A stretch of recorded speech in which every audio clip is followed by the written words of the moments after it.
Bonjour, à tout lire s'invite chez vous et vous emmène en voyage. On va partir dans un voyage d'histoire, un voyage difficile puisqu'on va parler de la guerre du Vietnam avec mon invité Denis Meslin et ce livre, ce premier opus, en tout cas ce premier livre, premier ouvrage qui s'appelle Rouges et Noirs. Rouges et Noirs, oui, il faut faire la liaison. Tu me l'avais dit, il faut faire la liaison. Absolument. Alors, Denis, on va déjà essayer de découvrir un peu ce personnage, cet écrivain.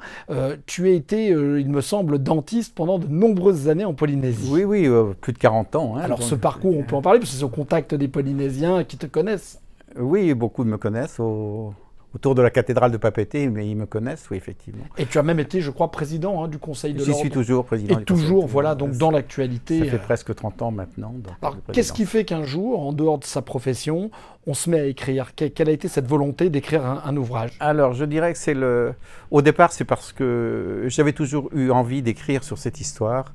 Mais il me fallait le temps et puis la disponibilité et donc là, à l'occasion, suite à la retraite que j'ai prise il y a 2 ans, donc j'avais le temps et j'ai pu me remettre. J'avais vraiment envie de faire ce livre, d'écrire cette histoire au départ pour, bien sûr, comme pour tout le monde, pour mes petits-enfants, pour raconter un peu l'histoire de leur grand-père. Et puis, de fil en aiguille, en faisant lire le début du livre à un ami qui est un littéraire assez exigeant et qui m'a dit, écoute, c'est très bien, continue. Et donc, ça m'a encouragé à continuer et donc à écrire ce livre. Parce qu'on peut le dire pour les téléspectateurs, Denis, jeune, alors pas un ado, mais un jeune homme, débarque ou découvre dans quelles circonstances Phnom Penh, donc j'avais 26 ans, hein, j'étais diplômé depuis 2 ans, et j'avais postulé pour ce poste parce que j'étais attiré par l'Asie depuis très très longtemps, par mes lectures. Et donc j'avais vraiment envie d'Asie, j'avais envie de ce poste. Et bien que la guerre était présente et que jusqu'au dernier moment, on m'a vraiment demandé est-ce que tu veux vraiment toujours aller là-bas? Je dis oui, hein, j'étais vraiment... j'avais envie d'y aller, donc je suis arrivé dans cette ville de Phnom Penh, qui était une ville assiégée. Hein, puisque... Assiégée, et on peut dire que tu étais dans le dernier bastion oui, de la liberté, puisque tu étais à l'ambassade de France. Oui, ça c'est après, mais dans la première après. partie, la ville était quand même... on ne pouvait pas sortir de la ville, sauf par avion. Mais on vivait dans une ville où il y avait des bombardements en permanence, des roquettes qui tombaient régulièrement. Une communauté européenne, française de combien de personnes à peu près? Je dirais 3 ou 4 000. D'accord, c'est pas mal. 3 ou 4 000. Beaucoup de... il y avait des enseignants, il y avait de la coopération à l'époque, il y avait pas mal d'enseignants. Et c'est vrai que sur la fin, les 6 derniers mois, beaucoup étaient partis, hein, beaucoup étaient repartis, d'ailleurs à la demande du gouvernement français, qui avait demandé à ce que la plupart des ressortissants rentrent en France parce que on sentait déjà que la ville tomberait bientôt et qu'il y aurait certainement des problèmes importants. Pourquoi avoir écrit ce livre en 2020, même si j'ai bien compris que c'était pour tes petits-enfants, mais... D'abord, il faut beaucoup de temps parce que toi, je me mettais au travail à 7 h du matin et puis des fois jusqu'à 7 h du soir, j'y étais toujours à la même table. J'avais écrit qu'une page, hein, mais plus j'écrivais, plus j'étais vraiment dans l'ambiance je revivais. Je ne l'ai pas écrit comme quelqu'un de 70 ans, je l'ai écrit comme si j'avais toujours 26 ans et essayant de me remettre dans ce que j'étais à l'époque, comment je vivais ces événements à l'époque. Tu es retourné 2 fois dans le pays. Oui, je suis retourné 2 fois. Qu'est-ce que tu peux en dire aujourd'hui? C'est-à-dire quand tu retournes dans ce pays, qu'est-ce qui a changé? Disons, le premier retour en 98, c'était une émotion très très très forte, hein, parce que j'ai pu visiter le fameux centre Tuol Sleng, où là ils ont si tu veux, torturé énormément de gens. Et donc, c'est vraiment c'est dans une ancienne école, c'est quelque chose d'absolument horrible. Tu as plein de photos, des photos de chaque prisonnier, chaque maire était pris en photo. Il devait écrire sur un petit cahier d'écolier son autocritique et après ils étaient torturés. C'était quelque chose d'épouvantable. Et là, j'étais là parce que j'essayais aussi de chercher un visage parmi tous ces visages. J'en ai pas trouvé, même s'ils étaient tous là, quelque part. C'était vraiment une émotion très, très, très forte. Tu as utilisé, excuse-moi, le mot émotion, et c'est vrai que Ah oui, ton oui, livre est plein d'émotions, oui. et c'est du vécu, c'est ton histoire. Oui. Il se lit un petit peu comme un film, c'est-à-dire qu'on pourrait presque dire que c'est un livre qui pourrait être à l'écran très très prochainement. Oui, c'est le temps d'un film, et c'est vrai que nombreux sont parmi ceux qui l'ont lu et qui font la même remarque en disant qu'ils commencent à le lire et ils vont jusqu'à la fin, et ils ont l'impression de vivre. Aussi bien ceux qui ont vécu cette histoire avec moi, parce que j'en ai reparlé bien sûr avec les médecins militaires qui étaient avec moi, que des gens qui n'ont pas connu, même qui n'ont pas connu le Cambodge. Et ils ont tous un peu la même réaction. Tu m'as expliqué une très belle histoire. Tu as retrouvé quelqu'un de la période, de cette époque-là, qui est venu en Polynésie, ou quelqu'un que tu as rencontré à Tahiti et qui était... Alors, j'ai rencontré effectivement c'est le docteur Veillard, qui est un médecin général. Et docteur Veillard j'avais opéré avec lui à l'époque, puisque à la fin, je ne faisais plus dentiste. Il y avait tellement de blessés à soigner que j'aidais en bloc de chirurgie. Donc, j'ai beaucoup opéré avec Veillard et avec le docteur Picard. Et Jean-Marie Veillard, j'apprends par hasard, en rencontrant, c'était d'ailleurs, je jouais au golf à l'époque, je rencontre un golfeur qui me dit que on a un nouveau médecin-chef à Jean-Prince. C'est Jean-Marie Veillard. Je dis Jean-Marie Veillard, donc je le connais. Donc j'ai repris contact avec lui.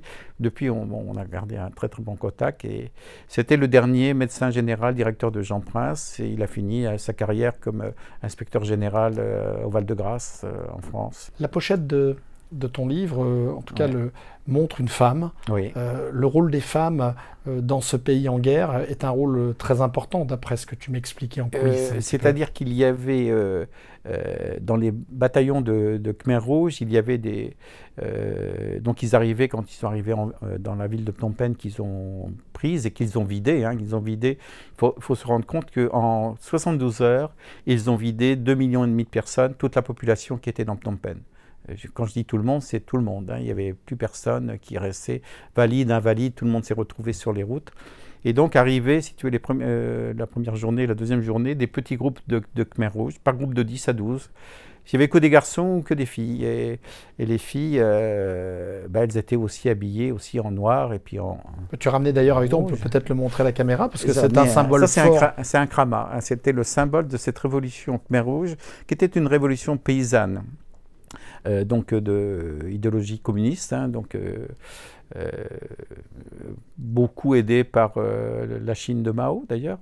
Et donc leur idéologie, c'était de reconstruire un monde nouveau avec des gens qui n'avaient pas été pollués, entre guillemets, par toute la culture occidentale. Donc ils avaient dit que tous ceux qui avaient un peu d'éducation ou qui avaient côtoyé l'Occident devaient être ou éliminés ou servir dans les camps de travail, et qui ont reconstruisé un pays neuf avec des gens neufs. Donc ils prenaient tous les enfants, tous les jeunes enfants, qui donc bien sûr ils n'étaient plus avec leurs parents. Ils étaient ensuite éduqués et élevés par le parti qu'on appelait l'ANCAR, qui était l'association, et donc il y avait des femmes et des hommes, et des femmes qui étaient redoutables.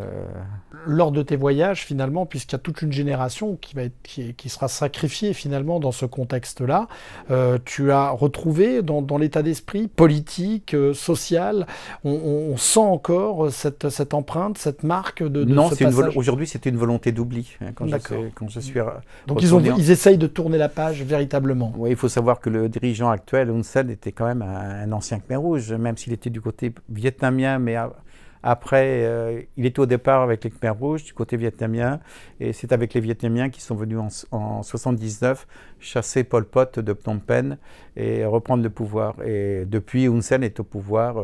C'est en gros un petit dictateur aujourd'hui qui tient le pays d'une main de fer.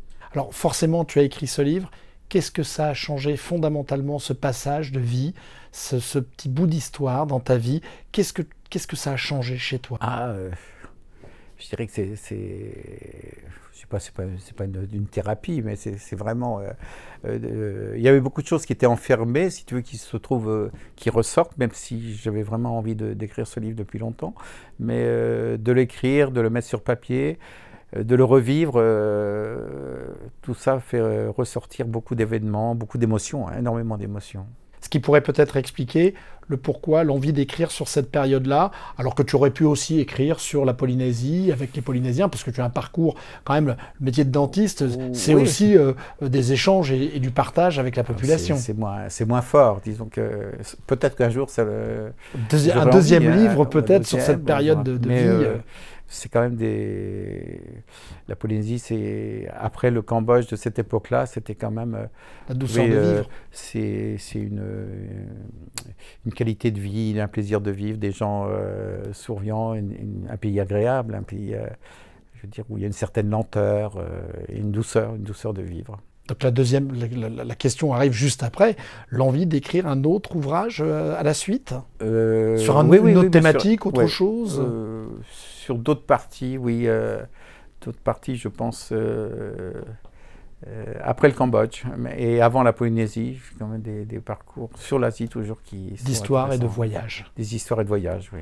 C'est peut-être le moment de nous retrouver justement dans un passage de ton livre pour découvrir cette période et puis surtout découvrir ton vécu et voilà. Alors j'ai choisi un moment qui est un des moments les plus dramatiques. C'est quand on est à l'ambassade de France, donc dans cet enclos prisonnier, et donc il devait y avoir le départ des Cambodgiens que les Khmers rouges ont demandé à ce qu'ils quittent l'ambassade. Il y a des Cambodgiens qui étaient réfugiés dans l'ambassade. Alors le 23 avril, il reste encore beaucoup de Cambodgiens dans l'enceinte de l'ambassade, et les Khmers rouges sont de plus en plus impatients et menaçants. Ils doivent tous partir et rejoindre les autres Cambodgiens pour les aider à reconstruire le pays. Ceux qui restent seront exécutés. Tel est le message sans concession qui est diffusé. Face à cet ultimatum, des pères de famille désemparés vont jusqu'à demander aux médecins de Calmette d'euthanasier leur enfant pour qu'il n'ait pas à souffrir. Bien sûr, Reville refuse, mais quelle détresse que celle de ces hommes qui en arrivent, par amour paternel, à une telle extrémité. Ils savent déjà que la mort est au bout du chemin. 24 avril, ils partent ce matin.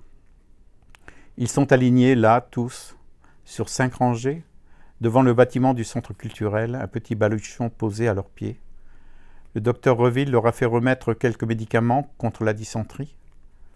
À quelques mètres d'eux, nous sommes nombreux, serrés les uns contre les autres, silencieux, retenant notre émotion et nos larmes, mais bien présents pour un au revoir qui est un adieu. Nous assistons à des moments poignants, des scènes très dignes entre amis qui se quittent en silence, et à de grandes preuves d'amour comme celle de cette épouse italienne qui, elle, a choisi de partir avec son mari cambodgien. Le cortège se met en marche, en grand silence, vers le portail, vers les Khmers rouges qui les attendent. Je vous avais prévenu, un livre tout en émotion, souvenirs de guerre, guerre du Cambodge, raconté avec ses tripes, raconté avec tout ce qu'il a pu vivre là-bas sur place. Denis Meslin, merci. Rouges et noirs avec la liaison, ce qui me permet de vous faire aussi la liaison et de vous dire qu'on se retrouve très très vite sur TNTV pour une prochaine émission de À tout lire.